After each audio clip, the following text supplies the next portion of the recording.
Good morning to our viewers across Africa. Thank you so much for joining us this morning for the final edition of Breakfast Central this week. We're excited to be here with you to bring you some of the biggest stories around the continent. We'll be reviewing the papers, bringing you some entertainment and some sports as well. But this morning, bringing us breakfast headlines is Osaoge Ogbonwa, but I am Oliver Modi. Hello from this side. Good morning, and thanks to our viewers for joining us again on a Friday morning on Breakfast Central with, loads of conversations happening across the continent. Nigerians, of course, grappling with the new fuel price, and of course, trying to get some sincerity from their government. And of course, a little bit of drama, more than a little bit of drama in Kenya. Of course, we're talking about the protests, against William Ruto's government. There's so much also happening in South Africa. If you remember, there was a gas explosion. And so these are some of the things that we're going to be talking about and covering across the conversations we have this morning. It is exciting times here, and we hope that the next 2 hours are completely fun. Olive, how are you?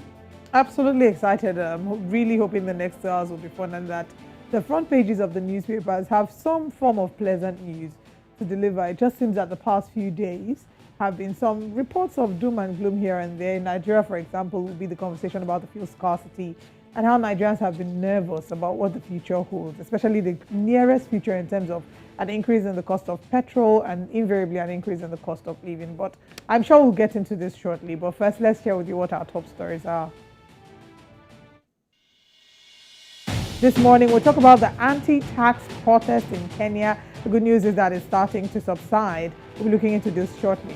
And subsidy removal of the NEC OK's palliative measures for Nigerians. We'll look at that this morning. Russian foreign minister to replace Putin at BRICS summit in South Africa. I guess there won't be any arrests being made.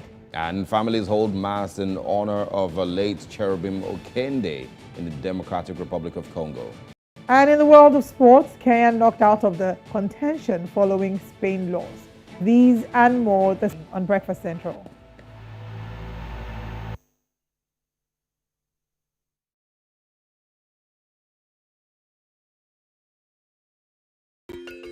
Africa is rising. Again, we hear our sounds echo on the other side. Afrobeat and Afropop reinvented, hip life brought back to life, new energy infused into Kwaito and Kwela. Africa is balling. Every stroke, every shot, every raise, we find our place at the top. Taking the helm of real power, new hopes for democracies. A breed of entrepreneurial tigers, audacious storytellers, and a promising generation raring to go. Truly, Africa is rising. And this is where the stories that define our continent live.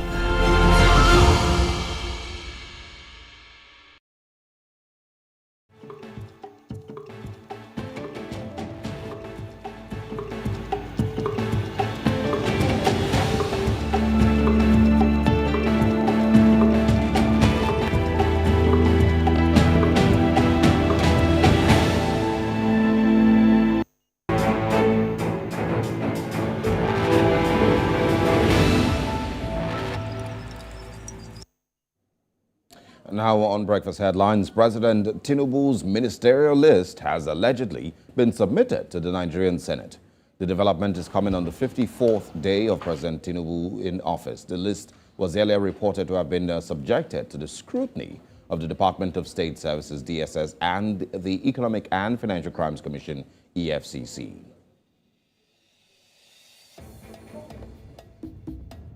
Away from Nigeria, the International Rescue Committee, IRC, has warned that 1 million more people in Burkina Faso may face severe hunger in the coming months due to security issues. According to the NGO, currently 2.2 million people, 1 in 10 of the population, are experiencing hunger, but the number could reach 3.3 million by September. And from the West, let's move to Southern Africa, where Correctional Services Minister Ronald Lamola says there are no plans to introduce a bill in Parliament for the withdrawal of South Africa from the International Criminal Court. Lamola was responding to the Economic Freedom Fighters Member of Parliament, Vuyani Pambo, who noted the experience South Africa had with former President of Sudan, Omar al-Bashir, who paid a visit to the Republic while there was a warrant for his arrest issued against him.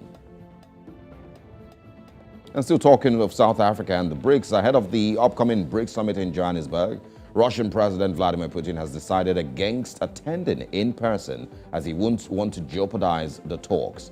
Putin's potential visit had posed a diplomatic and legal dilemma for South Africa ahead of the August 22nd to 24th meeting. The International Criminal Court had issued an arrest warrant, a provision that South Africa, as an ICC member, will be expected to implement if it were to set foot in the country. And we'll move to East Africa, where an airstrike carried out by U.S. Africa Command AFRICOM on Thursday resulted in the death of 5 al-Shabaab terrorists in a remote area near Galkad region of Somalia.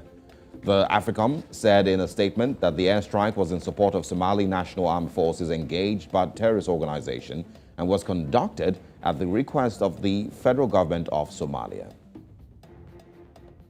Let's also tell you that the Somalia-Somaliland dialogue, the conflict in Las Kanud, economic development and human rights were among the topics covered in a top United Nations official's recent visit to Hargeisa, in addition to local progress and development.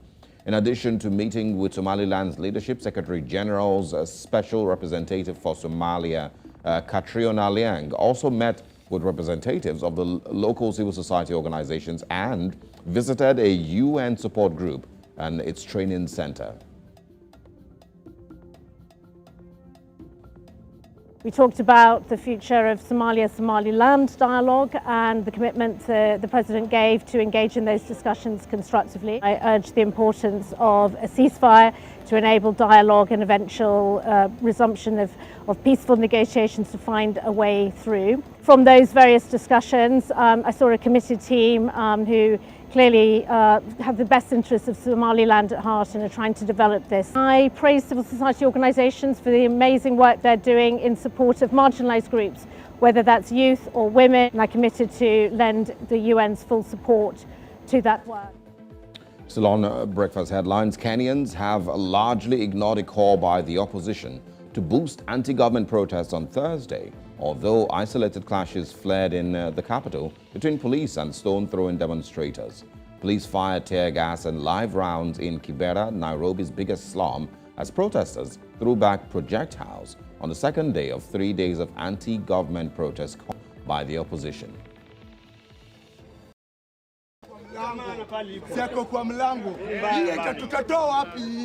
have a total of 18 patients, one with the deep cut wound from Kondele, another one with the tear gas canister injury on the ear, that was from Chulaimbo. The 16 were gunshot, with the 3 were in critical conditions, and they were taken to theater. One died while being attended to theater. So, so far we have taken 5 to theater for operations, and 6 are on the line to be taken to theater. We also received 1 death from Ahero, 1 death from Nyamasaria. That makes the total deaths to be 2. Nilikuwa napita hapo flyover juu, nikakuta maafisa wanarusha watu mategas, wanapiga watu, na mimi sikuwa naandamana, nilikuwa napita tu naelekea mtaa. Mimi naishi mtaa ya Nyamasaria. By that time wakaanza kunipiga, wakanipasua hapa, mwingine akanipiga na nyuma ya bunduki G3 hapa nyuma. Na hii mkono pia walikuwa wanataka kunivunja, na hizi meno zangu, na hii magoti yangu, na hii side hizi mkono zangu. Kama tayari wako kwa barabara, innocent people they are dying here. Hiyo si sawa. And of course, we end breakfast headlines here. We now, of course, will move to the newspapers this morning and share with you some of the big stories. But Olive, any of those stories catch your attention? A lot of them, actually, from Putin not attending the BRICS summit, of course, not risking the potential of an arrest, or not maybe putting South Africa in a compromising situation, to Nigeria, where the president, we've been hearing about this ministerial list for how many days now? I think we have a 1-week deadline before the expiration of the time within which he's meant to have announced his cabinet. And of course, finally, to Kenya, where it would seem that unfortunately there are people who are caught in the crossfire between the two leading parties, the Raila Odinga-led team and the William Ruto-led team. We're just hoping to see some calm on the continent, some calm in Kenya, where people can go about their daily business, where people can feel like the government cares for them, and where people will not be encouraged to fight the war of a leader who cannot meet their needs. Because it would seem that at this point, whilst encouraging them to increase in prices, it's really not doing much, I would say. It's not doing much other than harm the people themselves. Yeah. Well, I mean, we're going to x-ray further the Kenyan protests. It's one of the things in our top stories today. So we're going to look further at it and see, if it's going to last 3 days or, it's burnt out already. And if it has achieved anything, so we're going to look at that. And of course, with the ministerial nominations by the Nigerian president, the question, of course, when I read that story, it says that the names have been sent to the DSS and the EFCC, which it always, it always happens.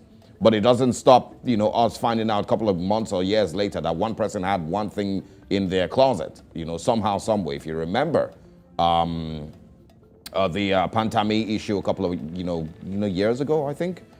So these are things that, it's a regular process, for Nigerians. But I don't think I remember any time seeing that the DSS had looked at a particular candidate and said, nah, this person doesn't scale through, Yes, but we'll absolutely. see. We'll see. Definitely. We'll delve more into this. Thank you so much, Osaoge, for bringing us breakfast headlines. See you on this side of the divide.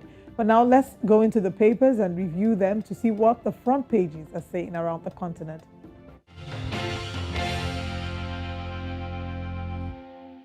This morning begins in Kenya with the front page of the Daily Nation.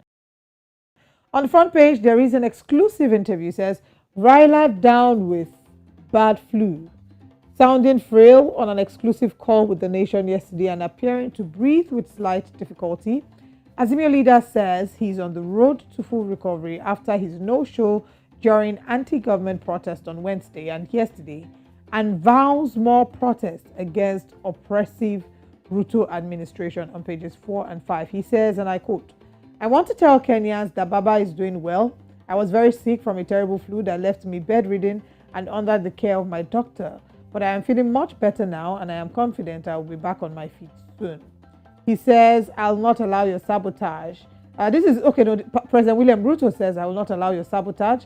He warns the ODM chief Raila Odinga against plunging the country into chaos. Now, the update in that regard as well is that there are arrested leaders in court. Azimio politicians Babu Owino and Ken Chonga, among others, spend another night in custody. The state is also is to refrain from making inaccurate statements about the political situation in the country.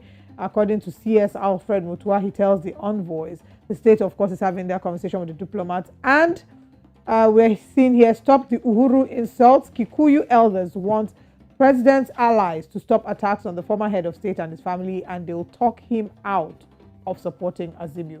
So is this now some form of petty retaliation? Says, stop the bad talks. Stop the attacks on the former head of state and his family, and then we'll talk him out of supporting Azimio. I don't understand. Anyway, calm returns amid lukewarm protests. Businesses and schools reopened yesterday as Kenyans resumed normal life amid muted anti-government protests across the country. Cut blocks Korea plan to remove duty on cooking oil. Review mechanization strategy, tea firms told. Kenyan passport climbs 6 positions in rankings. Isn't it interesting that with all the drama that Kenya is having, of course, we're seeing now that their passport is being strengthened. Very recently, we talked about the deal that Kenya had with Iran and how they've opened some form of movement and trade between, the both countries. Yeah. Right. So now we're seeing And also here, with the EU, I believe. I think there was also a deal signed. Yeah. So now we're seeing that their passport has climbed 6th position in its ranking. Yeah, and that's the importance of diplomacy and and having a president who's able to strike the best deals for your country. It's really just those things always just somehow fall in line. You might be having an internal crisis, which is normal. Everywhere. France had a ton of clashes a couple of weeks ago. Yes. More than they've ever experienced, and so it's not new that you would have internal crisis, but how powerful are your diplomatic relationships and the business deals that you're also putting in order for yourself. Absolutely. So Kenya has moved from 73rd place to 67th place around the world and on the continent it's moved up one step. And final story, Ruto's plan B if courts block Finance Act. It's a story that we should look into. But that's all we can take in Kenya. Let's head to the south of the continent. All right. Now, on the Namibian, this is a very funny, newspaper this morning. It says here, man bites dog. But I'll share with you. I'll break it down for you, all right? It says dog meat sales still booming despite calls to end practice. It also says here, eating dog meat should not even be up for discussion. This is a democratic country. I don't understand. I don't understand either. I'm confused. It says the picture here. If you look at the left of your screen, it says various vendors selling dog meat say their customers regard it as a nutritious delicacy, despite a recent campaign calling for an end to eating man's best friend.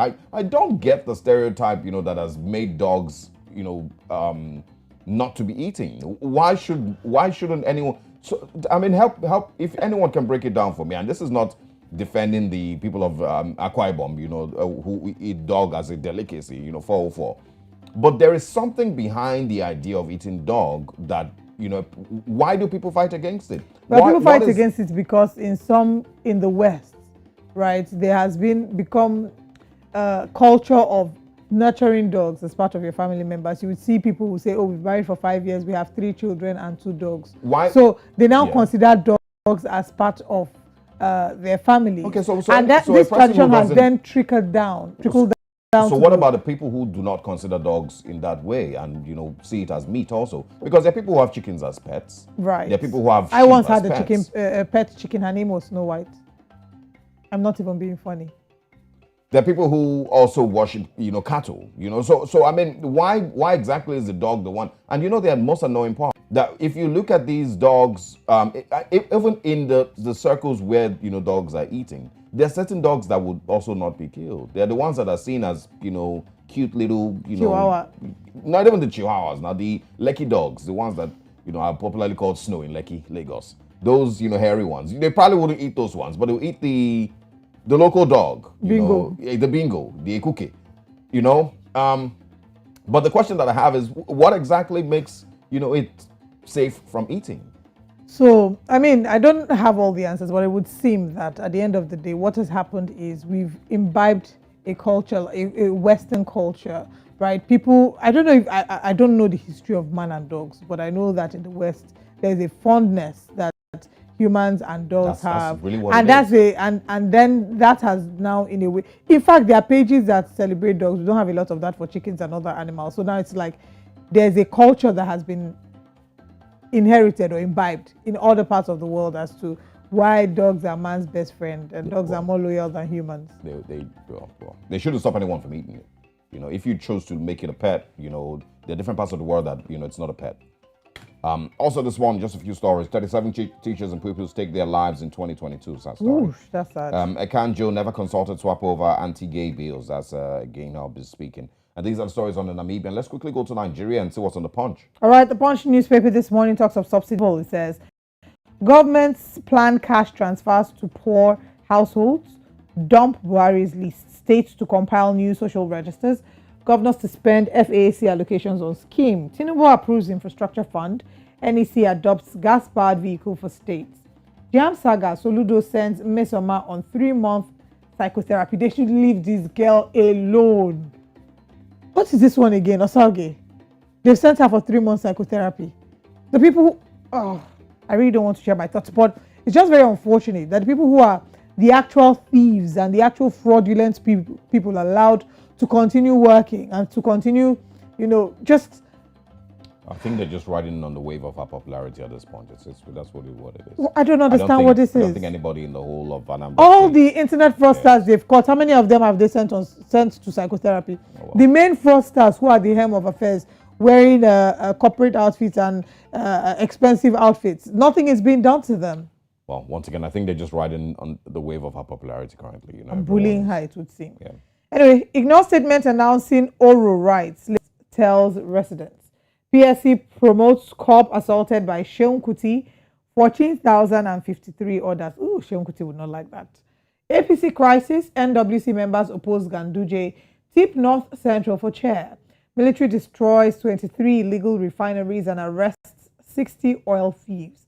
NNPCL, UTM to build Nigeria's first floating gas plant. That's all that we can take this morning on the papers. We have more papers we'll be looking through in the second hour of the show. But of course, if you'd like to engage with any of the stories, tweet at News Central TV on all social media platforms. We'll go on a break, and when we return, we'll be looking into our top stories.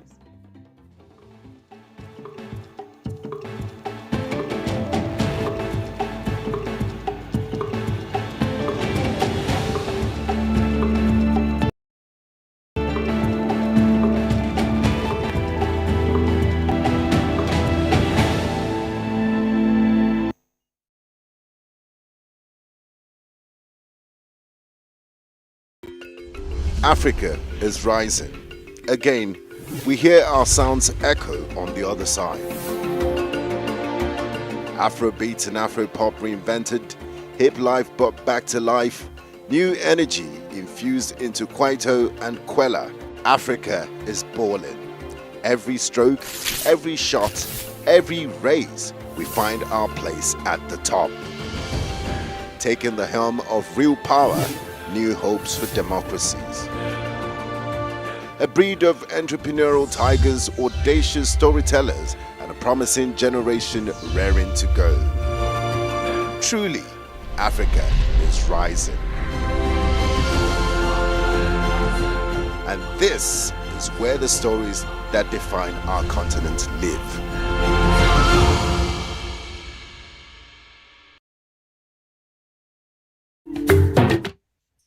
Okay. I can call you an email.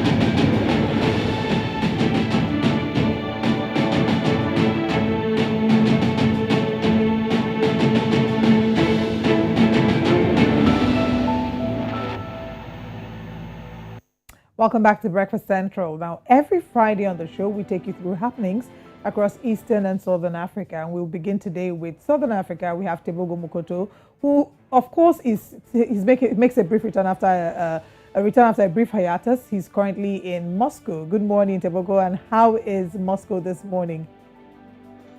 Good morning, Olive. Good morning, Asagi. Moscow is absolutely spectacular. I think I've been here now for almost 2 weeks of really in waking up to certain realities, you know what I mean? Because I arrived in the country thinking I'm going into a war zone, none of which is the case. So I don't know, maybe wars in Africa are much more different than they happen when it comes to our European counterparts, or maybe they're happening further from Moscow. But yeah, Moscow is really quite a bustling city. People are moving along, doing what they need to be doing, and just carrying on with life, and everything is surprisingly very normal. Okay, well, pretty interesting. And since you're there, you definitely would have an answer to the questions we have for you this morning concerning Russian President Vladimir Putin and his decision to not attend the BRICS summit. It seems, of course, it has now been, the whole conversation has been laid to rest. The Foreign Affairs Minister, Sergei Lavrov, will take Putin's place at the summit. But let's talk about this, the whole idea of South Africa arriving President Putin, if he gets to South Africa, and of course, President Cyril Ramaphosa saying, otherwise, the EFF saying otherwise, and the likes. Where does it currently stand? And do you think Putin has made the best decision? In terms of the president deciding to place his foreign affairs minister, I think I'll look at it from two perspectives. I think it's in terms of avoiding a diplomatic nightmare that they've been contemplating on for quite some time, they've really done good in terms of really making sure that everything remains as strategic as possible, because we're looking at the president being arrested upon arrival into South Africa. And South Africa was bound by international law to actually take this action come August. So I think they've swiftly avoided having to be seen as not honoring their obligations when it comes to the ICC by strategically placing Lavrov instead of receiving the Russian president into South Africa this August. At the same time, some have looked at it as succumbing to pressure from international policies that need changing anyway. So at the same time, we're looking at it from that perspective that South Africa ultimately had to stay to choose to stay loyal to the commitments that it has made with the ICC, despite being committed to BRICS as well, which is a really tough call to make. But I think in terms of strategy and in terms of avoiding a diplomatic disaster, they have done very well. Right, interesting. I mean, the interesting fact there would be that he will still attend virtually and he will still be able to deliver all his speeches virtually as well. Like you've mentioned, several reactions. Some people are wondering why Cyril Ramaphosa would allow himself cave to the pressure from the international community. But then South Africa did find itself in a very complicated situation. Let's move away from there. Yesterday we spoke about Elizabeth Valerio, who is the leader of the Opposition United Zimbabwe Alliance, UZA, party, and she was being cleared by the High Court to contest in presidential elections scheduled for the 23rd of August. Now, she's the only female candidate among the 12 vying for the country's top job. Tell us what this means for the women in Zimbabwe and their involvement in politics and leadership, and the impact that this may or may not have on the election. Well, Olive, I think this really speaks volumes in terms of women in politics, especially in Southern Africa.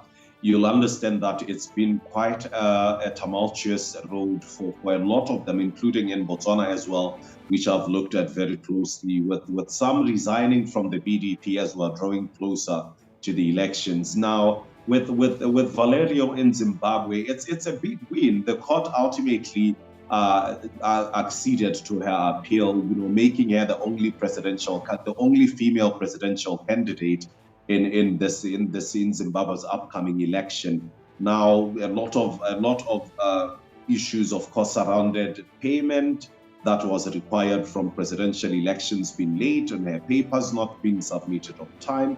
The Electoral Commission in Zimbabwe tried by all means to ensure that she's tied up in some sort of kerfuffle that really, even her, she has come out to say, it has taken so much time in terms of her launching a campaign for elections, and she said she's trying her best to make sure that they rally up their supporters and make sure that the vote or the delays in terms of having court action so close to the election does not affect or really impact the electoral numbers in a large margin. So we're hoping that it will work at this time. Of course, a lot of time has been lost, but we're hoping that it works, because I don't think it only speaks to regional politics in Southern Africa, but maybe across Africa and the rest of the world as well. As we know that, international bodies have been saying there's need for more women representation in politics, and really seeing women vie for the presidential position. It's something that is unprecedented in a lot of countries, and it's something that maybe we need to start seeing a lot more of as women empowerment policies start to take root. All right, very interesting. We hope that it does, for what it's worth, expand the idea or the mindset of women in politics in Zimbabwe. And, we hope that more of them are, they feel more eager to step out, and be a part of the political process. If ZANU-PF would allow them. Well, yeah. But let's quickly touch base in Botswana, of course, as a mindset change has been rooted in both the vision and policy of the current administration in the country. Just this week, President Masisi launched a campaign solely aimed at driving mindset change. Now, what are the people's views on this? And how much impact do you see it having on the citizens? What exactly, if even, is mindset change? Because I remember in Nigeria there was the Good People, Great Nation campaign a couple of years ago that was carried out by Dora Akunyili. But tell us about the mindset change. What is it? Well, in terms of Botswana, Saki, mindset change has been one of those aspects that President Mokgweetsi Masisi has been really driving and rooting for. He's looked at, of course, Botswana changing their mindset from because I think when you come to Botswana, you realize that we are still somehow rooted in colonial type of thinking. You know, we still look so much to the West for assistance. We look to government for help. We look everywhere. We are not a people that is actually aggressive when it comes to things like entrepreneurship, when it comes to things like really self-reliance. We believe so much in being assisted and really don't have much belief in our capabilities to do things on our own, to really forge on in terms of really just as an individual develop either businesses or concepts that can compete internationally. So we still have that mindset, and I think this goes across all of Africa, where we still believe in that we are inferior to our white counterparts, or we have an inferiority complex that is still persistent even up to this day, where we don't necessarily believe in our capabilities and our intelligence as well. So I think this mindset change campaign is aimed at really dealing with that aspect of the remnants of colonization, you know, that are still prolific in our societies even up to this day. Colonialism is somewhat no longer in play, but you know, you see those tendencies mentally to really, even in service delivery, when a white person walks in, you know, you see a Botswana jump, they're quick to want to help, they're smiling. When a Botswana walks in, it's something totally different. Somebody's sluggish, it's like they don't want to be at that particular job to begin with.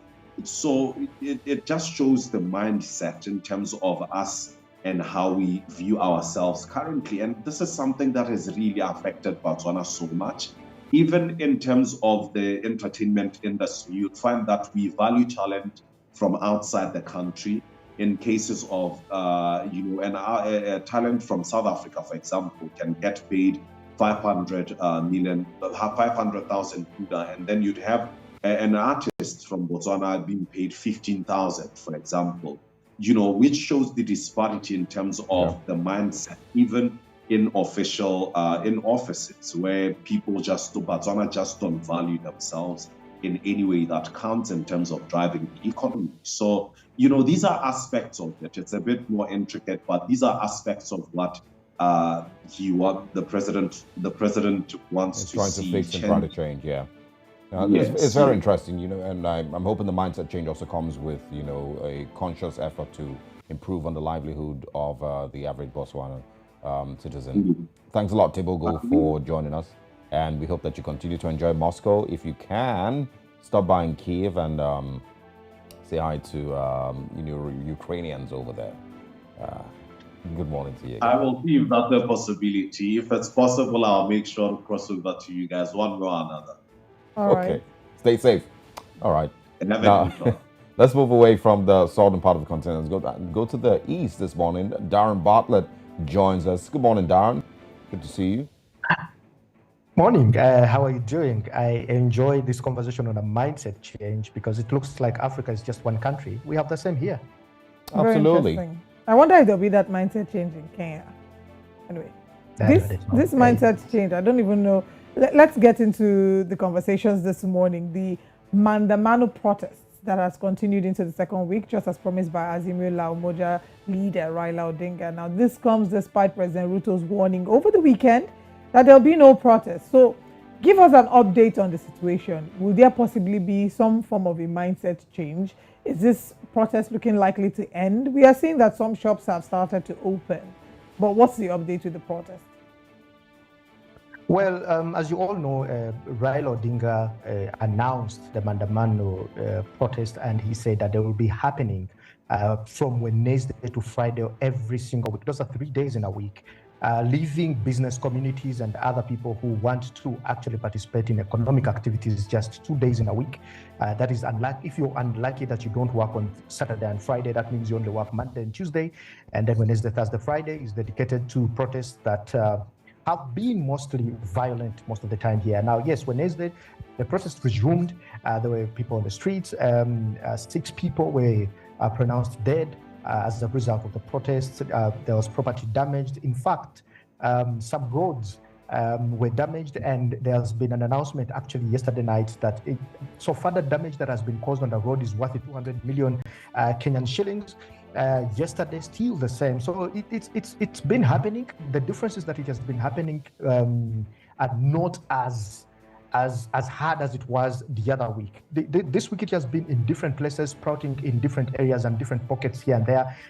Yesterday the same, and today as well. And in fact, Raila Odinga announced, and I can quote his tweet because I have it here. Yesterday when he tweeted, he said that tomorrow marks the final of the Mandamano Wednesday to Friday. That means Friday, which is today.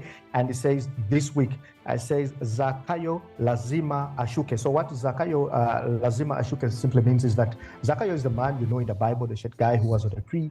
And he says he has to come down today, basically meaning that until the prices of commodities and services goes down, especially on things like fuel and unga, what they have to be eating. But we've seen Ruto stand his ground. When he said that these protests are not going to happen, he's going to deploy more forces to see that they curtail the movements of people, and especially those who are taking advantage and to become, performing criminal activities. We saw supermarkets being looted, a lot of footage that was coming out there, and indeed he deployed so many, even civilian. The army or the police in civilian, who at some point were disguised as journalists. In fact, the Journalistic Association in Kenya came out and said that they are police officers or disguising themselves as journalists, and they are arresting people, something that they abuse. But we all know that the army or any security organization will always have officers who are in layer and those ones who are not. And at least a note was put out by their police chief and said that whoever intends to protest should wear a yellow armband so that they know that this is actually a protester. And actually some places they adhere to it, and we didn't see them scuffle with police because they just looked at them and allowed them to actually carry out their civic duty of protest, but because they adhere to it. But those who didn't adhere to it have actually faced it rough. And I'm certain that even this morning, as it looks like it's calm, there's still signs that a protest is going to go on, and we expect to report more losses here and there in the economic section. The Kenyan stock market has, for the last 2 weeks, it's actually going down because people are fearing to invest in it. I think the biggest investors on the Kenyan stock market is Uganda and Rwanda and Tanzania as well. So there is fear that injecting money there and the economy does not kick off. It's not working. It's not going to make sense. So withdrawing of finances is coming out from there. Yeah, obviously, it's a combination of issues, that is leading to the frustration in Kenya. I don't think it's just the taxes. Yeah. There's a lot more, and of course, Raila Odinga not being present also might be one of the reasons that, it hasn't been, as vicious as it was expected. But let's move away from Kenya. Uganda's Forum for Democratic Change, FDC, its party spokesperson, says Muju Nganda has, of course, accused the party's leadership of collaborating with President Museveni's ruling NRM party, and then called for a meeting with the party's vice president, Kampala's Mayor Erias Lukwago, with the, of course, FDC once being a formidable force against President Museveni and led by former presidential candidate Kizza Besigye. Is there a possibility that the party might collapse? And what does this mean for the political landscape in Uganda? These were events that no one ever expected to happen, because FDC for the last two decades has been the most formidable, the most challenging party to President Museveni. As you all know, Besigye was running as a presidential candidate against President Museveni for the last 2 decades, where he came very, very close to him winning this election. I mean, it's a really difficult one, but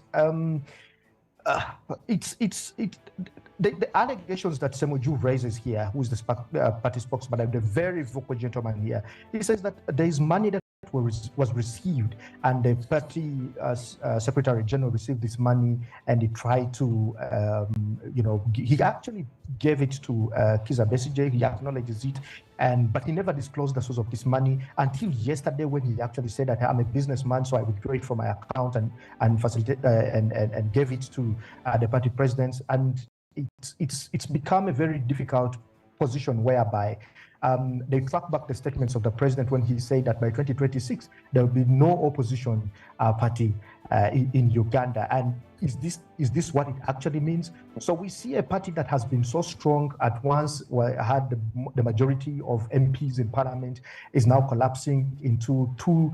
They've split into two directions. The section that is going with the president of the party and the secretary general, and then the other section that has the the spokesperson, and also the vice president of the party. All of them spitting words at each other. This is a party that had individuals who were so grounded in politics, spoke so hard against the government, went so hard against it. Now the public is seeing them as a joke, that they have been infiltrated. The same thing that happened to the longest political party in Uganda, DP, which is now in bed with the NRM government. In fact, we see a number of ministers now appointed from opposition parties. Again, like DP, the Minister for Justice is from DP, who also stood against the President Yoweri Museveni.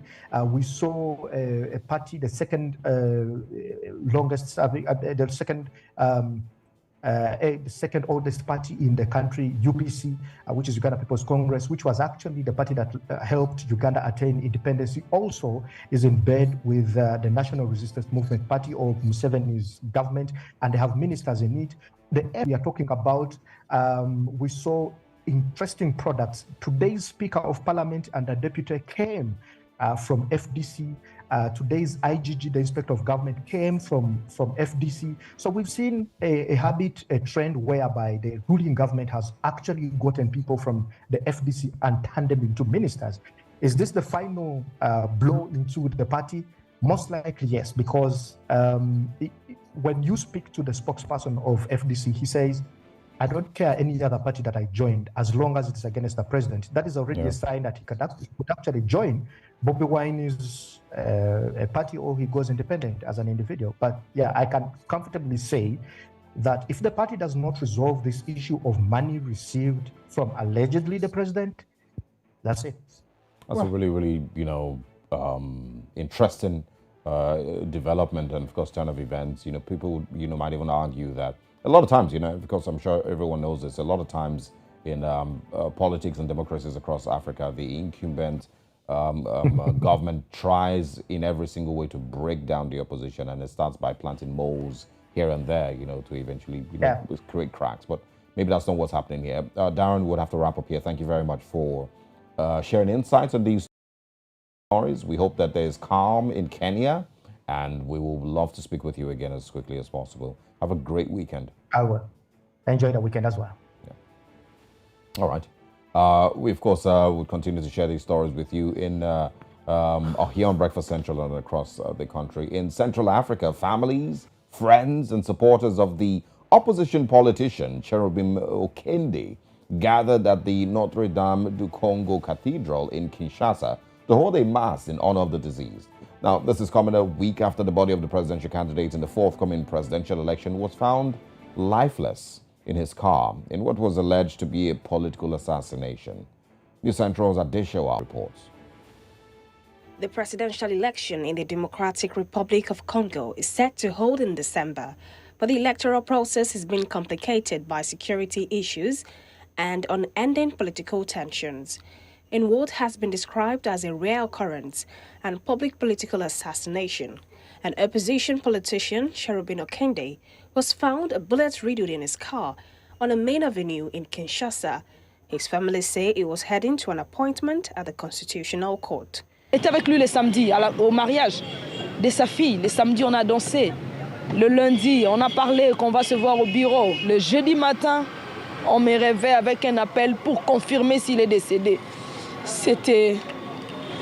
Je ne peux pas dire c'était, mais ça fait très mal. Ça fait très mal de perdre un chef comme Chéribin Okende, un chef comme Magoufouli. C'est très dur, c'est très dur. A week after his assassination, a mass is held in Notre Dame do Congo Cathedral in Kinshasa to honor Mr. Okende. A number of his supporters also assembled in front of the cathedral holding placards with inscriptions of a call to justice. Voilà, frères et sœurs, un appel à la non-violence et au pardon. Même devant des cas extrêmement révoltants, Jésus ne nous invite pas à la vengeance, à administrer la violence par nous-mêmes contre ceux qui le méritent. Jésus nous appelle plutôt à la non-violence, au retenue. Okende was a member of the party of Moise Katumbi, a leading opposition politician who is set to contest the presidential election in December. He resigned as minister as Katumbi announced his presidential bid and withdrew his Assemble pour la République party from the ruling coalition. Nous retenons aussi la justice. Nous retenons la justice parce que nous pensons que ce qui vient d'arriver, qui pour nous, comme le président élu Martin Fayulu l'a dit, ça s'apparente à un crime d'État. Donc dans ce cas, nous avons l'obligation de tout faire pour que justice soit rendue. Mais nous... En paix, comme le cardinal a dit, il faut se réconcilier. Pour permettre cette réconciliation, il faut que justice soit faite d'abord. The lawyer representing Okende's family says the cause of his death has not yet been confirmed, but Congolese and foreign experts are working together to ensure consolidated result. Several people, including a bodyguard and a driver, are being questioned in the former transport minister's death.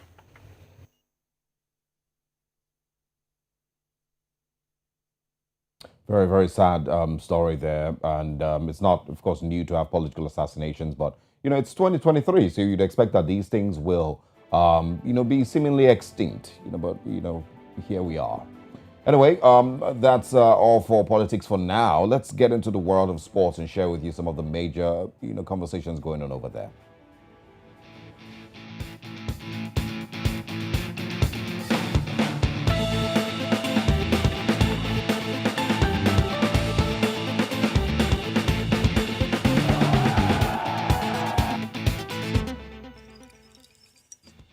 In sports, Kenya's national rugby under-20 side known as the Chipu lost by 18 to 48 points to Spain at the ongoing World Rugby Under-20 trophy staged at the Yawns National Stadium. Kenya had previously lost 25 to 34 to Spain in the first match, while Spain thrashed Hong Kong by 53 to 0 points in their opener. The result means that Spain and Samoa have sailed to the quarterfinals of the tournament, while Kenya will have to contest for placement playoffs depending on their Pool B finish. Away from there to the world of golf, South African amateur Christo Laprech, Emiliano Grillo, and home favourites Tommy Fleetwood set the pace on the opening day of the Open Championship with a 5-under par 66 as the big guns struggled. Laprech shone on his debut at the majors with a 66 after earning his place by winning the amateur championship at the nearby Hillside course last month. The powerful 22-year-old, who stands 6 feet 8 inches tall, used his long levers to great effect around the Royal Liverpool course on Thursday. Back-to-back birdies, meanwhile, at the 14th and 15th, kick-started world number 2 Macrae's title quest following a dreadful start. To the round leather game we go. Manchester United have completed the £47.2 million signing of Cameroonian goalkeeper Andre Onana from Inter Milan. The 27-year-old has signed a 5-year contract with the option of a 12-month extension. The deal is worth an initial £43.8 million plus a possible £3.4 million in add-ons, and the former Ajax keeper is set to join up with Manchester United squad on their preseason tour of the United States. Onana will replace David De Gea as United's first-choice goalkeeper, with the Spaniard leaving in July when his contract expired after 12 years at the club. Away from that to women's football, the Super Falcons of Nigeria got their Women's World Cup group. Great one right there from the Super Falcons. Africa is definitely up and kicking in the Women's World Cup with a point on the back, and we hope that other African representatives are able to get victories and qualify for the next round. In the world of cycling, Casper Asgreen of the Sodal Quick Step team won stage 18 of the Tour de France on Thursday as a long-range escape edged a fast-closing peloton to the line at Bourg-en-Bresse.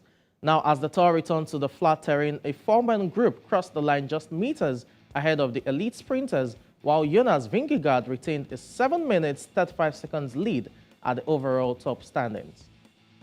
It's ready. Are they going to make it? They are in sight of the finish line now. 500 meters to go as Campenet empties the tank to try and give Encon a stage win in the Tour de France. They look across. Casper Asgreen is there. Bramson is there. Is there going to be heartbreak? 250 meters to go. Casper Asgreen kicks now. They're going to make it. The breakaway is going to go to the finish, or is it? Behind is Pedersen and Philipsen. Encon on the right, on the left, in the middle. The breakaway makes it. Asgreen takes the stage. And finally, in the world of sports, three-time Olympic champion Shelley Ann Fraser-Pryce powered to her first victory in 100-meter sprint of the 2023 season in Lausanne, Switzerland. The 36-year-old Jamaican recovered from a knee injury to clock a time of 10.82 seconds, setting a new Mace record at the event. New Zealand's Zoe Hobbs came in second, while America's Kennedy Blackman was third. Fraser-Pryce will defend the title at the World Championships in Budapest next month. The World Championships Women's 100 meters final is set to take place in Hungary on August 21.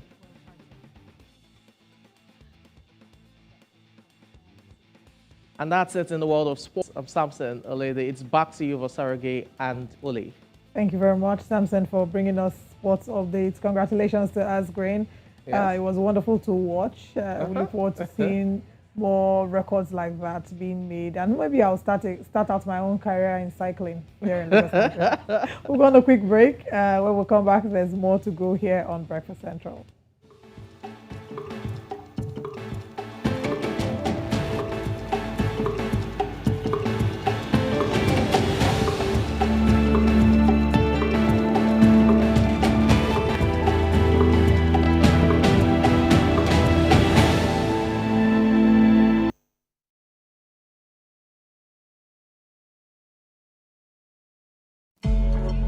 Sometimes, it's not just the distance we travel.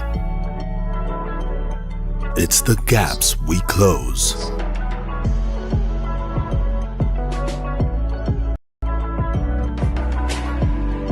It's not the things we buy. It's the memories we create.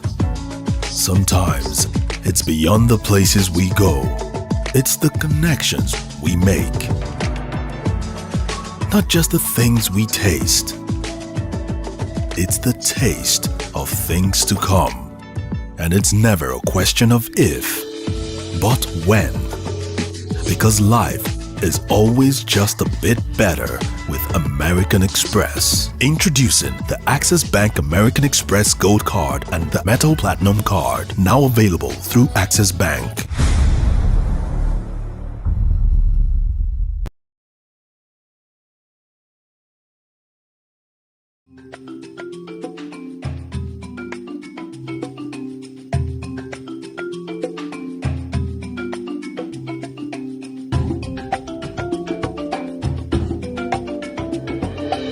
News Central ní ẹ̀ ń wò.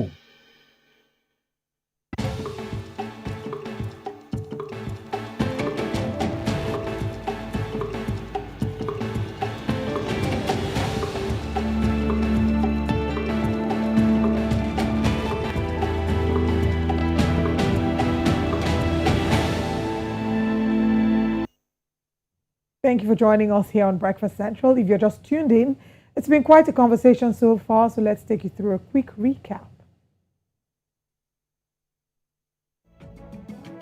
Yes, we stopped over in Kenya where the protests continued, but of course, seems to be subsiding. And we have updates that the Russian Foreign Minister will be replacing Vladimir Putin at BRICS Summit in South Africa. And of course, in sports, Kenya has been knocked out of title contention following a loss by Spain. Right, we've done the East Africa and the Southern Africa roundup, but there's more to come this morning. So let's share with you what's coming up next. This morning, subsidy removal, NEC OK's palliative measures for Nigerians. Lakon bags UK Master's degree in International Relations, updates on entertainment. And of course, major stories making the headlines this morning we'll be sharing with you.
News Central ní ẹ̀ ń wò.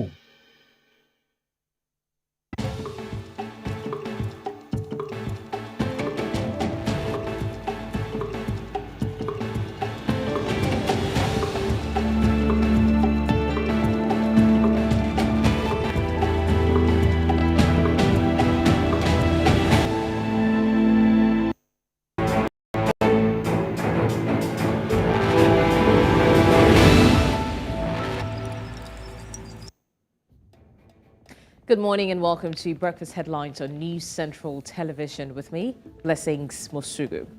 The news begins in West Africa, where environmental stakeholders have called on Nigeria's government to take the issues of climate change seriously. They say government must prove it is committed to addressing environmental challenges, first from the appointment of a competent Minister of Environment to the effective management of the nation's ecological funds by both states and the federal government, and to finally work to meet the United Nations deadline for addressing issues of climate by 2030. We need someone who understands financial flows to be the Minister for Environment. That individual must have skills in negotiations. That individual must have skills in mobilizing climate finance for the country. We need money. We need climate finance. And it is only someone who has a background in financial flows that can do this. We don't just need the normal politician. We don't just need that key ministry to be given to someone just for compensation. We need a capable minister for environment. The time has come for us to hold leaders accountable in terms of the expenditures of, for example, the ecological fund that is meant for flooding and erosion of states. States receive about 0.72% of that funding every month. Federal government gets 1% of that, of the total 3% from the country's revenue. So it's time for those funds to be channeled to the right session and right action. We will be using this opportunity to call on all persons who are responsible, policymakers, citizens as well, those in the civil society organization, to take action. We do not want to have climate deniers anymore. We have lived and have seen the implication of working and existing in an ecosystem with climate deniers, wherein all that we seek to achieve is thrown to the wind. Things have to change. Things must change. Things will change. and I know things are changing. Now, President Tinubu's ministerial list has allegedly been submitted to the Nigerian Senate. The development is coming on the 54th day of President Tinubu in office. The list was earlier reported to have been subjected to the scrutiny of the Department of State Service, the DSS, and the Economic and Financial Crimes Commission, the EFCC. Earlier on, we were joined by the public affairs analyst Wale Okwade, who discussed this. Fearless, as far as I'm concerned, Tinubu has started running his rolling government and, of course, taking one or two steps, sometimes steps that are painful, like this fuel issue, sometimes taking steps that are very, very encouraging, like the merging of the parallel markets, so that's the foreign exchange, and some other economic policies that has been taken, the tax regime and so on. To me, he's doing one or two things. And of course, he has appointed special assistants who are helping him in carrying out these functions. He has done that and it's okay. The next thing actually is to form a government, as it were, with a full-fledged government that will have a cabinet, that's cabinet ministers and all those other paraphernalia of government, which he's still working on. And without holding brief for him, all I know is that it's not easy forming a government. For information, I'm the head of a small unit of group of people. And we've been working around how to set up people that are trustworthy, people that are loyal, and people that can work and deliver.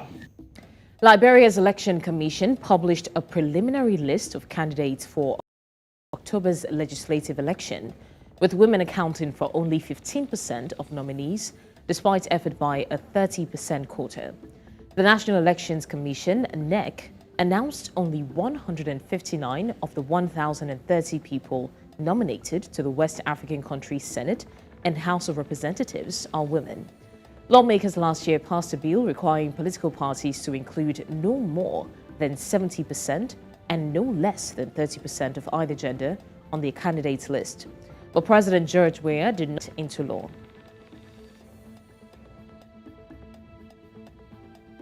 Well, that's all we have on the news at this hour. Olive and Osalgie, it's over to you. Thank you very much. Blessings for bringing us the news. So much is happening. We've talked about some of these stories as well in our top stories, and there are more that we'll be exploring in this second hour. We certainly want to see the good things that President Bola Ahmed Tinubu's time in office will bring with this cabinet that we're waiting to be set up. So I'm sure that that's a conversation we would explore even further. Thank you for joining us. All right. We have the papers to review this morning. Let's see what the front pages around the continent are saying.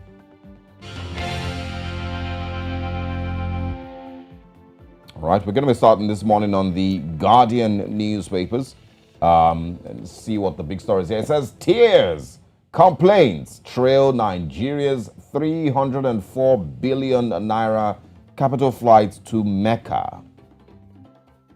And these are some of the things that the government would really have to, x-ray. With regards, what's it called now? Religious tourism, basically. Yeah. Generally. It says Hajj 2023, tears and complaints trail Nigeria's 304 billion naira capital flight to Mecca. Pages 4 and 5.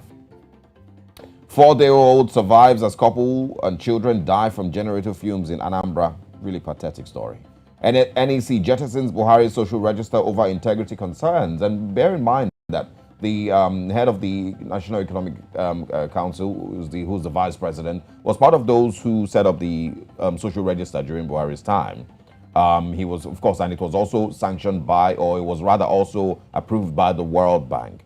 So I'm not sure exactly what they are finding wrong with the social register of the Buhari administration, but I want to see if they have improvements that they want to make to it, or they want certain changes that they would like to make. NNPC Limited in major merger amid race for profitability, and also diphtheria death toll hits 30 in Yobe, 289 hospitalized. Other stories this morning: with 1 week left, Tinubu's ministerial list fails to surface at the Senate. And also, PEPC Justice Ugo's proposed resignation fake news, says Court of Appeal. These are the big stories on the Guardian newspapers this morning. Now, let's see what the Nation newspapers has for us. On the front page of the Nation newspaper this morning, we see the stories here. It says PSC appoints 2 DIGs, promotes 14,054 2 DIGs, I beg your pardon, promotes 14,054 inspectors to ASPs. NEC OK subsidy paying cash for poor workers, SMEs and others. Governors to drive sharing of palliatives. There are proposals here that we probably would break down. There's a breakdown of what each proposal is offering. It says tax-free payment to public servants for 6 months, payments of outstanding salaries to public servants. There's so many things that have been laid down there as part of the proposals. Senate defers recess for ministerial screening. Tinubu creates infrastructure support fund for states. Federal government, states, councils share, I think, 900 billion naira. It's not quite clear here. Excess revenue moved to CBN. We also have on the front page DSS to grant Kanu access to doctors. We don't know why the access has not yet been granted. Eco Bridge shut again. Just when people were excited and jubilating that Eco Bridge had been opened, people were saying how they moved from the island in Lagos to the mainland of Lagos in 15-20 minutes, and it was just excitement. It's been shut again. I don't know why it's been shut again. I'm sure that the paper would have more details. Shareholders okay Nova's conversion to commercial bank. President leads tributes for eminent writer Kole Omotosho. And we have 2 more papers. More Nigerians now apply for passports, says NIS.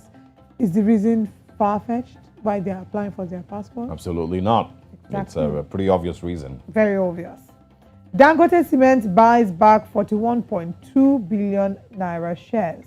That's all we have on the front page of The Nation in Nigeria. Let's still stick within Nigeria and see what the Daily Times says. All right. The Daily Times newspapers this morning says reps open can of worms on CBN's handling of excess crude monies.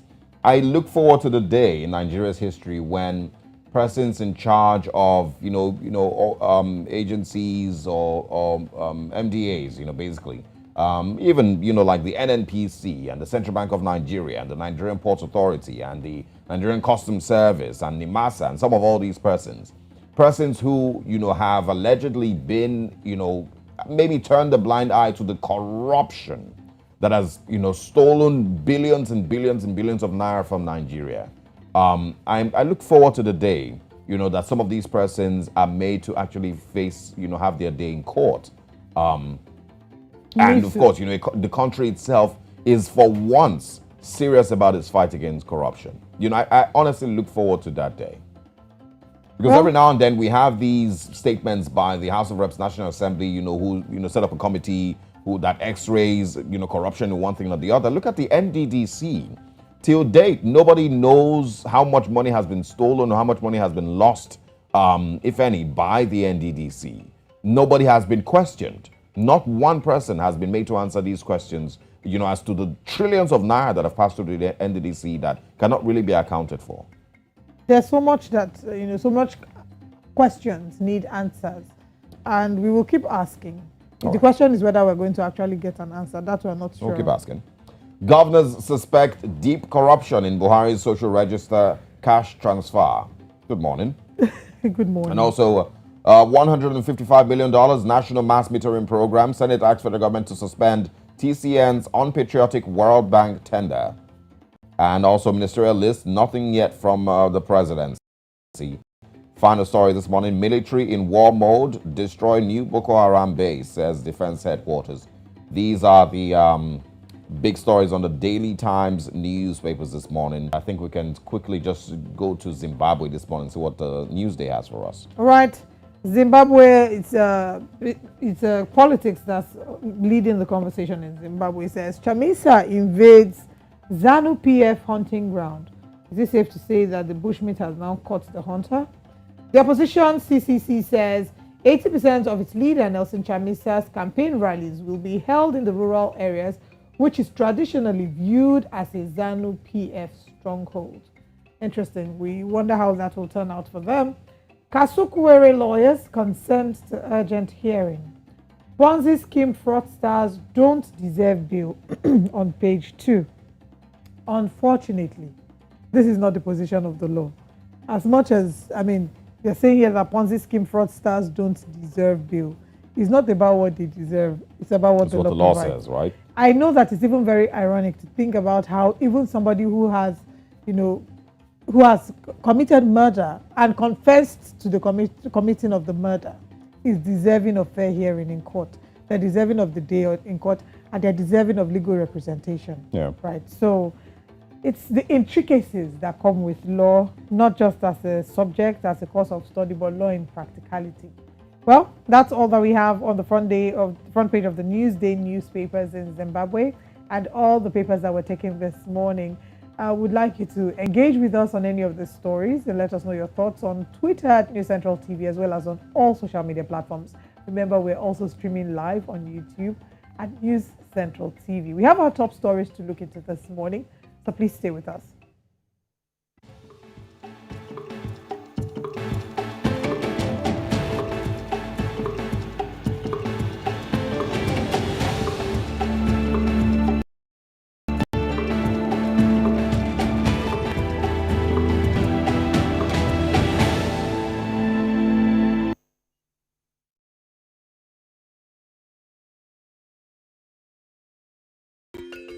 Africa is rising. Again, we hear our sounds echo on the other side.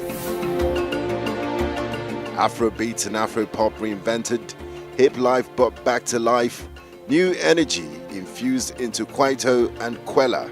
Africa is balling. Every stroke, every shot, every raise, we find our place at the top. Taking the helm of real power, new hopes for democracies.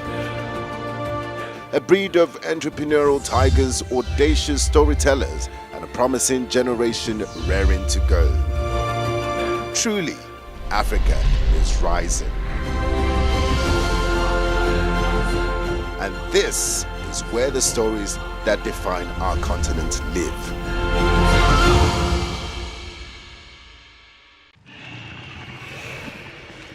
Take it from me, the mind-blowing way to do things is the Glow LTE advanced way. When you stream, it's like you're in the drama itself. When you make calls, you reach where others can't. Sophie! Doing business is like running Wall Street from your street. And when you play, I did beat the guy. We'll see about that.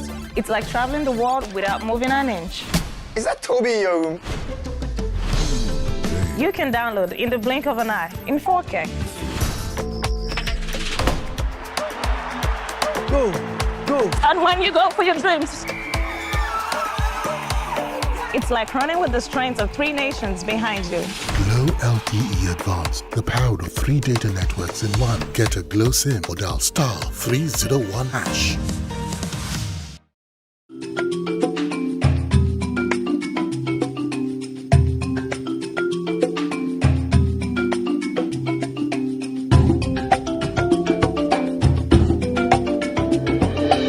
News Central ní ẹ̀ ń wò.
Welcome once again to Breakfast Central. Nigeria's National Economic Council yesterday resolved to jettison the National Social Register used by the Muhammadu Buhari administration to implement its own conditional cash transfer. Now, after its meeting at the Presidential Villa Abuja, the council revealed that the register is replete with integrity issues, adding that the criteria for its compilation were unclear. Speaking to newsmen, Governor Charles Soludo of Anambra State said, contrary to what the previous administration projected, it is not possible to digitally transfer money to the poorest of the poor, and majority of whom are unbankable, adding that beneficiaries of the supposedly transferred cash will not be identified in the villages. Investment banker and development economist Naimeka Obiariri joins us now for more analysis of the decision and what the implications are. Good morning, Mr. Obiariri. Thank you for joining us. Good morning, Olive. Thanks for having me. All right, so we've been talking about the palliatives that are to be given to the poorest of the poor. We're seeing that the register, in their exact words, they said it is replete with integrity issues. Is this not a concern that we probably already foresaw that would come? And, you know, what do you make of all this drama going on at this time? Olive, we actually, in truth, do not have any social register for the poorest in Nigeria. You know, over the last 8 years, we've been living a lie in this country and encouraging the level of criminality never seen before in the history of this country. To have a social register of the poor, where is that register? Olive, is a question that we've been asking over the last 8 years. How come this register is a secret only known to those in Abuja? It's very shocking. In America, they have social security number. For every citizen, for every person born alive in America, there's a social security number. Once you die, you are yanked off that number. You can easily estimate the population of Americans. You can easily know the number of Americans who are under poverty because of their social claims, social welfare claims. Here in Nigeria, we keep on hearing there's a social register of the poor. We don't know where this register is. I would have expected a country that have every means of capturing data. There is no part of Nigeria that is not covered through the GSM network coverage. Even the remotest part of Nigeria are covered. So how come we have not taken it as a point of duty to create a digital platform where these registers will be documented? The poor, their name, their social security number, every information that is available, even at the grassroots. We embarked on a register of voters and we saw how it happened. As of today, if I want to open an account with either a Sparkle Bank or any of these banks online, I don't need to go to any place. All I need to do is to go to go to Google Play, download their apps, put in the relevant information, snap myself, and that is it. My records are there, verifiable. So what we know and what has happened over the last 8 years has been, you know, the kind of criminality that have never been seen before. So, and again, how do we even document this register to make sure that it is credible? I still have doubts that we will get this thing right. Basically, what we are trying to do here is to create, you know, deceitful games to put away the minds of Nigerians from the reality that is on ground, that we do not have a government at any of the levels that actually care for the people, or very compassionate, very caring, very patriotic, and desire for the welfare of the people. All you see and the outcome of what they did yesterday was just a way of deceiving themselves. I will, if time permits me, I'm going to address some of those recommendations that So let's get straight into that, you know, because our administration, the 5,000 naira trader money and the likes, where analysts completely shut them down because it made very little sense to do that. The vice president, of course, was going through the market sharing 10,000 naira in envelopes and the likes. But now we are here again, and they're talking about 8,000 naira. And I'm also going to share. It says the government officials were urged to also reduce the cost of governance in their states. Federal government will implement a 6-month cash award policy for civil servants. Food items, grains, and fertilizers are to be distributed by state governments at the rate acquired from the National Emergency Management Agency. And also states are urged to initiate police to tackle the cost of transportation, amongst others. Mr. Obiariri, Is this what the Nigerian government sees as palliatives to cushion the effect of petrol price that is nearing 600 naira and cost of living crisis that is probably the worst that we've ever experienced? Osage, the word palliative is very upsetting to me. Very upsetting because it's an elixir. It does not address the root cause of the problem. It's like somebody that has a tumor that requires urgent surgical operation. All you do is to apply Fensic to douse the pain. You've not addressed the root cause of the problem. The word palliative is very upsetting. Osage, over the last, from 2015 to 2023, we wasted trillions of naira on palliatives. As at 2015, we had 76 million poor Nigerians. After wasting trillions of monies on palliatives and their trader money nonsense and all those stuff, we ended up creating 133 million multidimensional poor Nigerians, 3.5 million Nigerians in IDP camps, and 95% of Nigerians, over 199 million, who cannot actually live on their income. Because as of today, anybody who lives on less than 150,000 naira income per month in Nigeria is actually poor, based on the cost of living and every other indicators. Now, Osage, at the root cause of Nigerian woes are two demons: the demons of corruption and the demons of insecurity. We talk about food security. They said, oh, food security, get NEMA to share grains. Osage, Nigerians are not lazy. The most resilient human beings that live on the face of the earth reside within this geographical enclave called Nigeria. All they want is to slay corruption, put in place security for them to go to. There is no Nigerian alive with his two limbs and his two legs intact that cannot comfortably make up to 5,000 naira a day if properly empowered, secured, and given the incentive to work. But basically what we have seen are a class of people I call political bandits playing games with our lives. Osage, corruption is at the root cause of the problem we have in this country. Corruption and insecurity. And these guys are not addressing it. Now they said, oh, let us go and plead with the governments and the governors and those at the concerned units to cut cost of governance. It will not happen. The same people at the federal government urging the governors to cut cost of governance gifted 110 billion naira to 469 members in National Assembly. 40 billion to buy bulletproof cars in an economy that is homogeneous. 70 billion as palliatives to retired governors that walked away with 1.6 billion as retirement benefits. That is the kind of insensitivity and wickedness we see in Nigeria. Basically, what we are suffering today is the reason is corruption. And it is very obvious from Aso Rock to the National Assembly to the 36 states, we do not have men who are sincere, who have the political will, who has the discipline, who has the guts to fight corruption and to slay insecurity. And that is why we are where we are today. I will give you a typical example. Today, we are rejoicing that we have 1.9 trillion to share. How did even that 1.9 trillion come to be? We never for anything, we don't have even, it's not as if there's a mega revenue, forex revenue flowing into Nigeria. What basically happened was that we moved the dial. Exchange rate was 460 before. Now at the I&E window is for 775. Basically, most of the windfall we are rejoicing was as a result of the devaluation of the naira by over 310 naira. And basically, it will continue because by the time they finish sharing this money, they go back to their local government and their state. They will dissolve this money and start pursuing the scarce naira resources. I expected these people to look at the root cause of the problem. And what are the root cause of the problem? Corruption, number one. Insecurity. If you address insecurity and can provide for Nigerians 24/7 security cover, Nigerians will go out there. Farmers will go to their farms. Traders will go to their shops.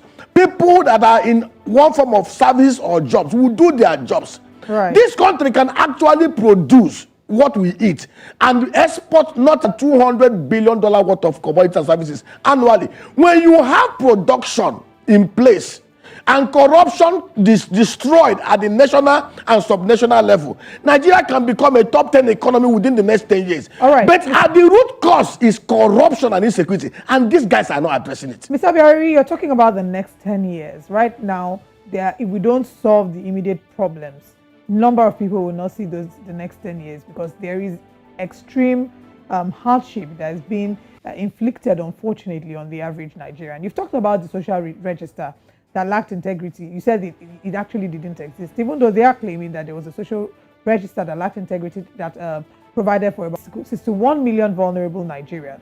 Now we're seeing that the NEC, which is of course comprising of 36 state governors and the vice president, have come together to talk about state governors creating a new register.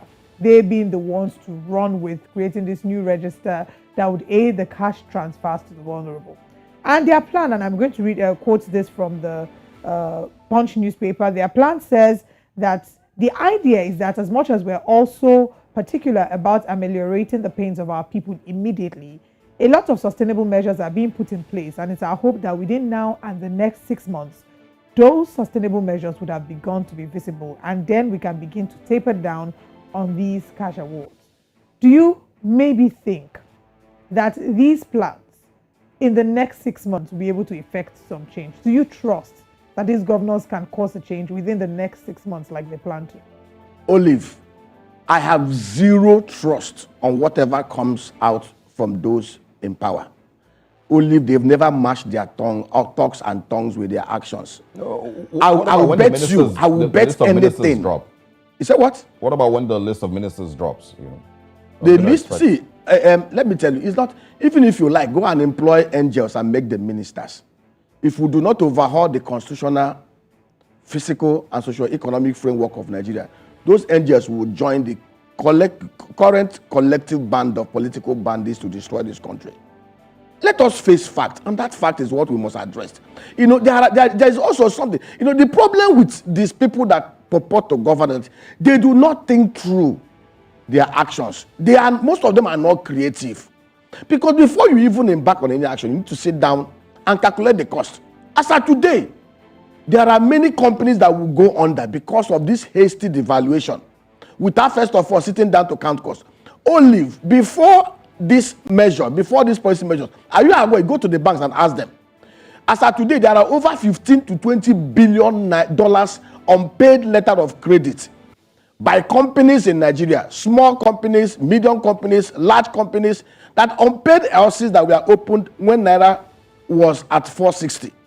Today, some of these companies are going to look for monies elsewhere to cover the holes. There are some companies that are carrying billions of Naira holes in their books because of this kind of. What I expected these guys to have done was, when I heard that they appointed Wale Edu as SA monetary policy, what I expected them to have done was, I was thinking, because Wale is a very smart guy, that they will have sat down with the banks and with the central bank and asked them, okay, today, what are the outstanding LC obligations in your books?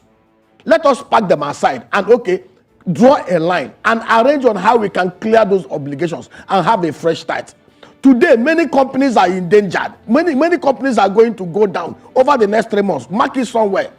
I expect these guys to think through whatever they are trying to do. You don't just come on and massage Nigeria. Why you still go back there and continue? Most governors are going to be wasting annually over 18 billion naira on government house expenses that are avoidable. Peter Obi was governor of Anambra State. Call him and ask him how much he spent annually as government house expenses in Anambra State. Practically less than 2 billion. But some of the poorest states in Nigeria, the governors are wasting 18 billion, the cheapest we can get anywhere. They take 10% of every allocation as security vote. Yet insecurity festers everywhere. As of today, the pressure on the dollar, why dollar is trading at 850, is not because there is so much demand for enterprise development. Most of the 60% of the demand pressure on the dollar market is borne by corruption. Go and watch it.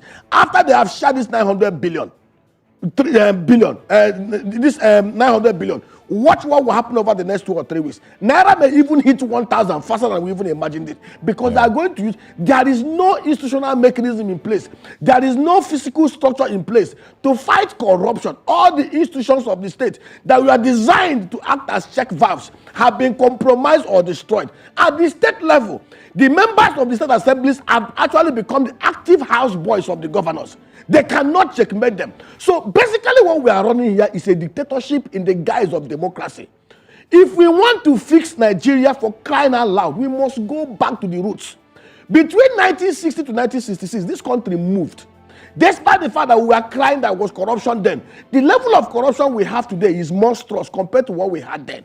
Because we had an arrangement that made the political office unattractive to those who had no credibility or talents to add value in the public sector. The salaries and perks of office holders were tied to that of civil service. So anybody trying or angling to go to public office was actually somebody who had something to offer, not because they wanted to go there to make money and become billionaires overnight.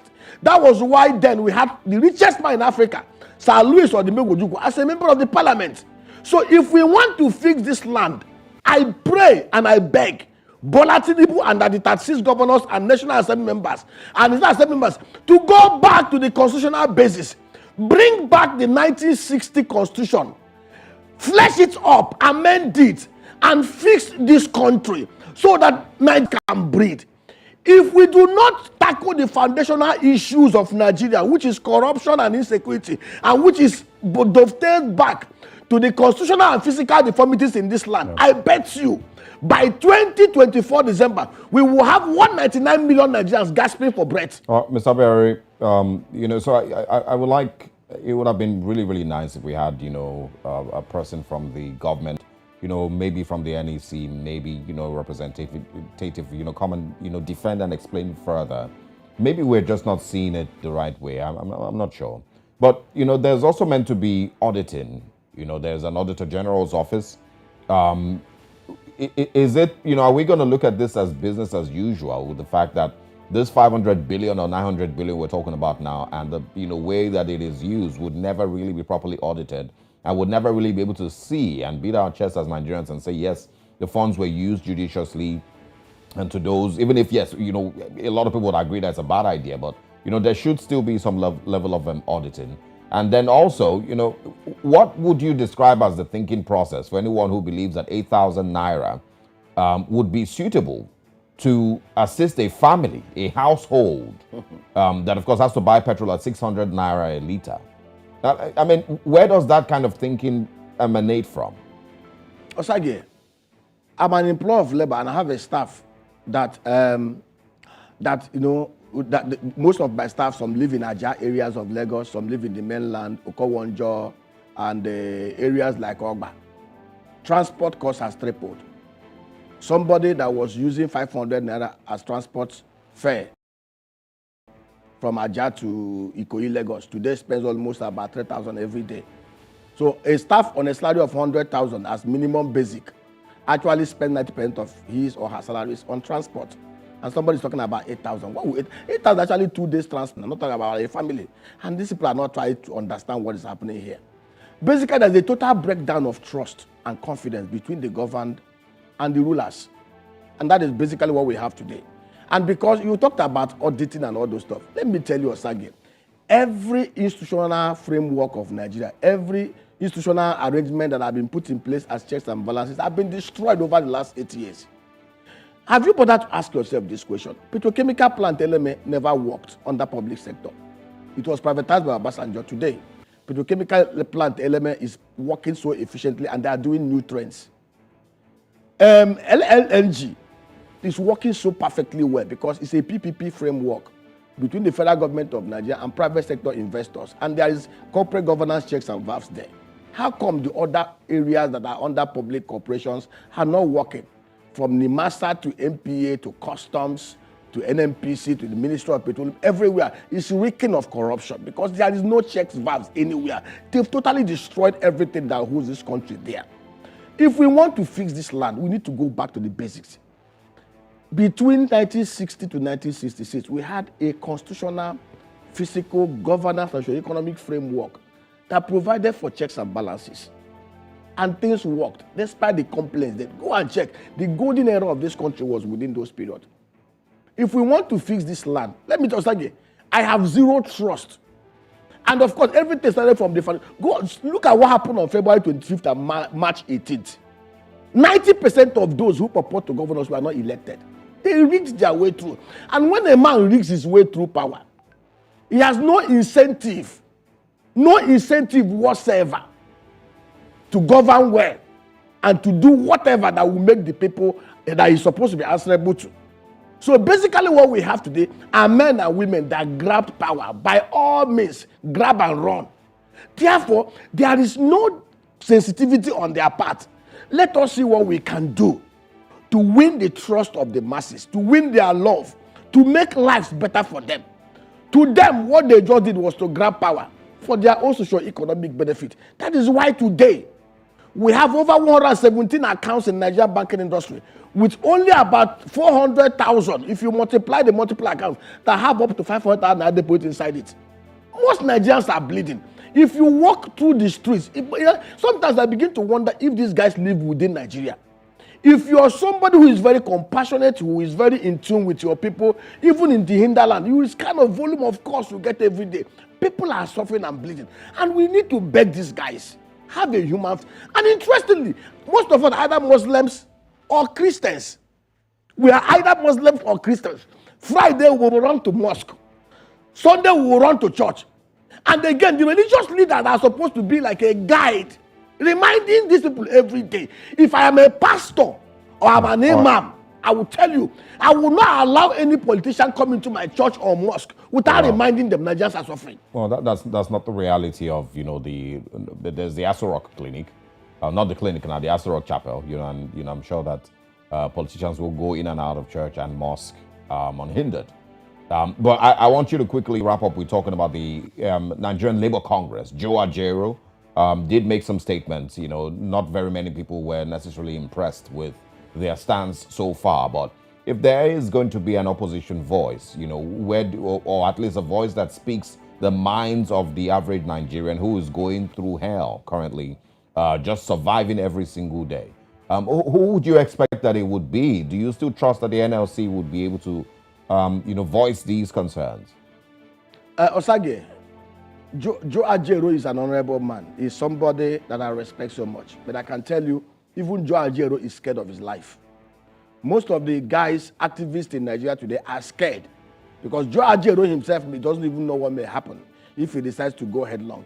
And interestingly, and that is the truth, NLC itself as an institution has been destroyed. Look at what's happening in Imo State.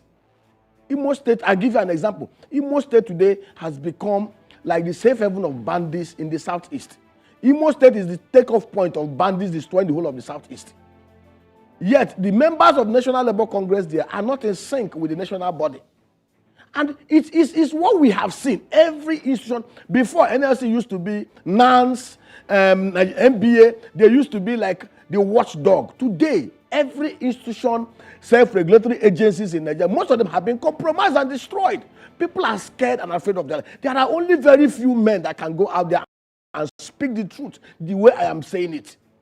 And because people are scared, the insecurity there in the East, people are scared to talk. Let me tell you, if you take out time to call the 85% of the average citizens in the Southeast that we have insecurity now, they are scared of the government. They don't trust the government. They are scared of the unknown government. They're not unknown about them. They are people they know.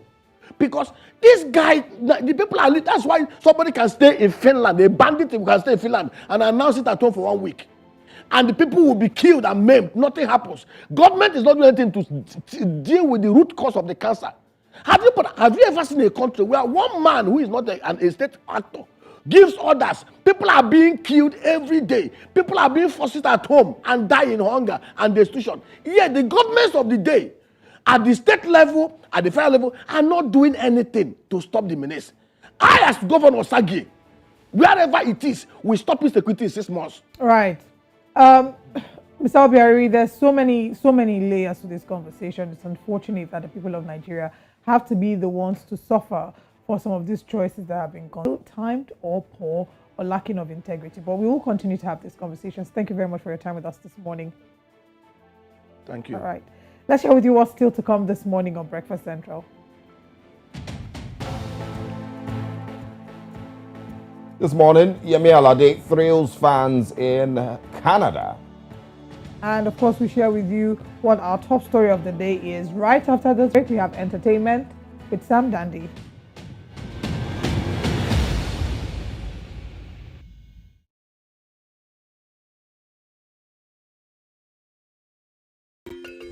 Africa is rising. Again, we hear our sounds echo on the other side. Afrobeat and Afropop reinvented, hip life brought back to life, new energy infused into Kwaito and Quella. Africa is balling. Every stroke, every shot, every race, we find our place at the top. Taking the helm of real power, new hopes for democracies. A breed of entrepreneurial tigers, audacious storytellers, and a promising generation raring to go. Truly, Africa is rising. And this is where the stories that define our continent live.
All right, thank God it's Friday. Well, there's so much happening in the entertainment scene. In fact, Barbie dropped yesterday for many people who were able to attend the premiere, and it's officially dropped today. We're going to talk about that, but let's start with this one where Nigerian rapper and ex-Big Brother Nigeria winner Laycon has just bagged a master's degree in international relations. The 29-year-old star took to social media yesterday to share videos and pictures from the graduation ceremony with a caption extending appreciation. Now, he put out this, he says, "Congratulations to me, MA International Relations. Thanks to everyone who made this possible.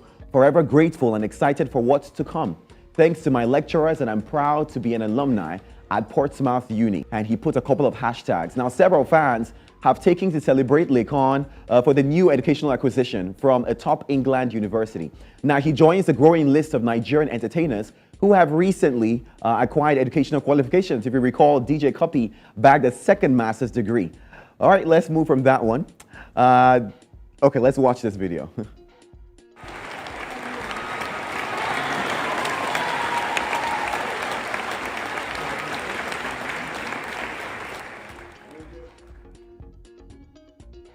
How beautiful to watch.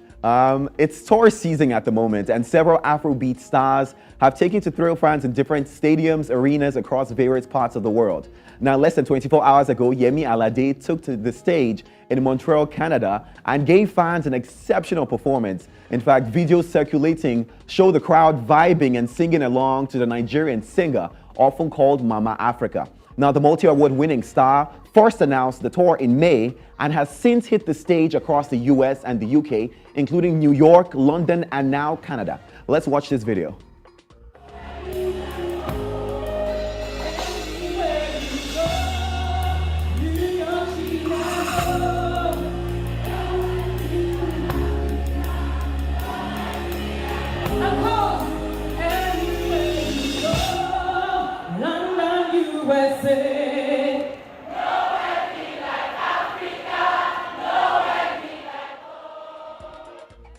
Talk about the perfect song. Like they say, there's nowhere like Africa.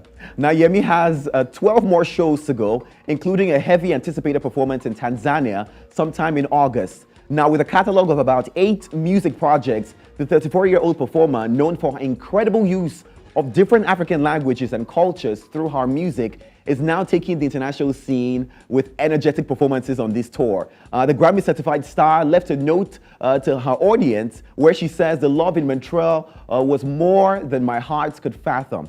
Every one of you in the audience truly put out a show for me, interrupting my set countless times just to chant my name like an anthem over and over. Your passion fueled me last night. You have rekindled the fire." It's beautiful to watch, honestly, African stars perform across the world, and the crowd has loved her everywhere she's been through. So who says she can't sell out shows as well? It's beautiful to watch.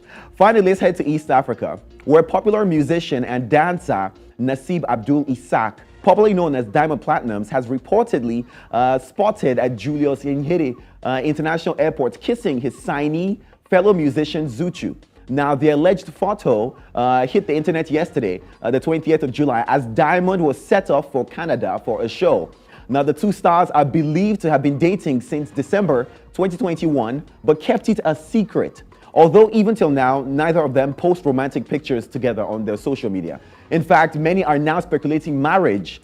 Someone pointed at Diamond's sister through an Instagram post, revealed that a wedding is coming up. Now, in the photo, the pair appeared in Islamic garb, clothing, of course, particularly for the occasion.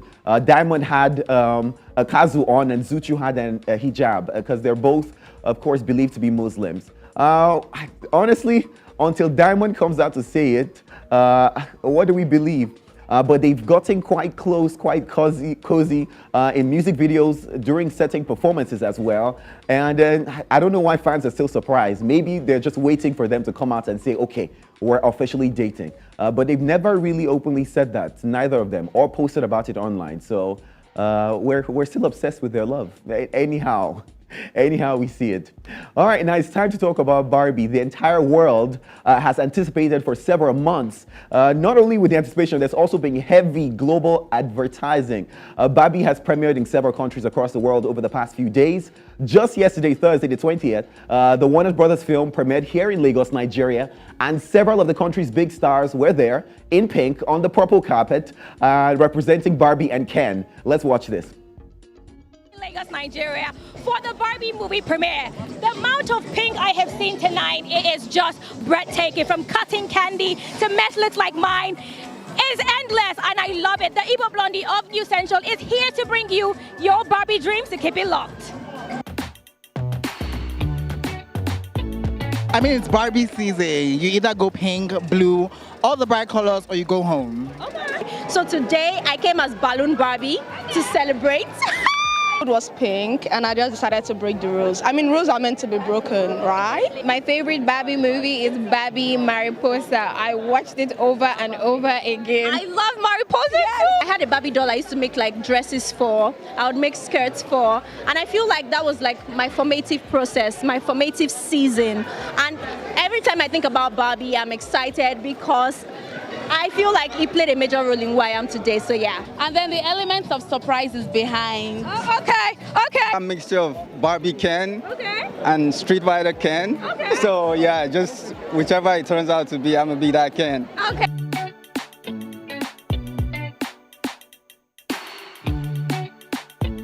What are you expecting? You know what? I'm expecting fabulous. That's the only way I can say it. I just want fabulous. I want pink. I want woman power. I just want everything nice. I think I'm going to do more of laughing because I know it's going to be more very comical and comedy. And so I'm expecting to laugh. I'm expecting to relive our childish moments and generally just expecting to catch fun. Glamour, fun. I'm expecting a good storyline altogether. I'm expecting a very fun movie. Okay. Fun all the way, cute, exciting, all of that stuff, yeah. I have literally lived the Barbie dream here tonight. It's been absolutely amazing. Took me down memory lane to all the Barbie movies, the Barbie cartoons, from 12 Dancing Princesses to a whole bunch of it. I loved it. Love talking to every single person here, and I love living the entire pink dream because I will not even deny the fact that pink is my best color, and it's the best color of almost everybody here tonight. It's been absolutely amazing. And of course, the Igbo Blondie of News Central brought you all the tea. Bye-bye. Igbo Blondie definitely had fun. I'm jealous. All right, but Barbie is an iconic toy character, and the first live-action movie could potentially sell Barbie into the cinematic universe. And if successful, as predictions are saying, that once it drops, it's going to be between $95 million to $110 million. Fans across the world are anticipating for many years. In fact, in 2009, the project was first set up at Universal and then to Sony, but they all failed. So I guess we're going to have to watch this one and find out. The actors play an exceptional job, and it drops today. And so, I mean, what are we waiting for? Olive, you're wearing pink, so I have to call you Barbie. Hi, Barbie. Hi, Ken. Also, we're sorry. Girl. I'm completely not interested in all of this. Yeah. Okay. Awesome. Anything Barbie related, count me out. Because I honestly, I was saying to Olive that I don't understand. You know what's going on? Why are we doing this whole Barbie craze in Nigeria, in Lagos? Well, it's social media. Can we really, say that there's a lot of Nigerians who are like Barbie fans?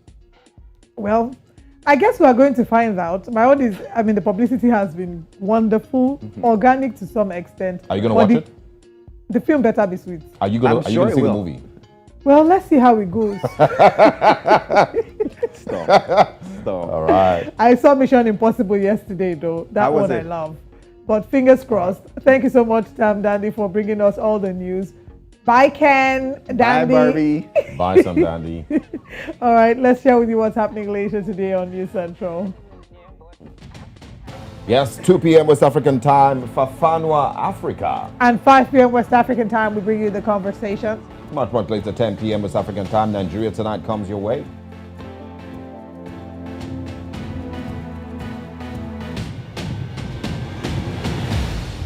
Have a wonderful week. Thank you for joining us. We do hope that you enjoy the rest of your weekend, and we'll see you again on Monday. I am Olive Emodi. And I am Usaugi Ogbawa. Have a great weekend. See you on Monday.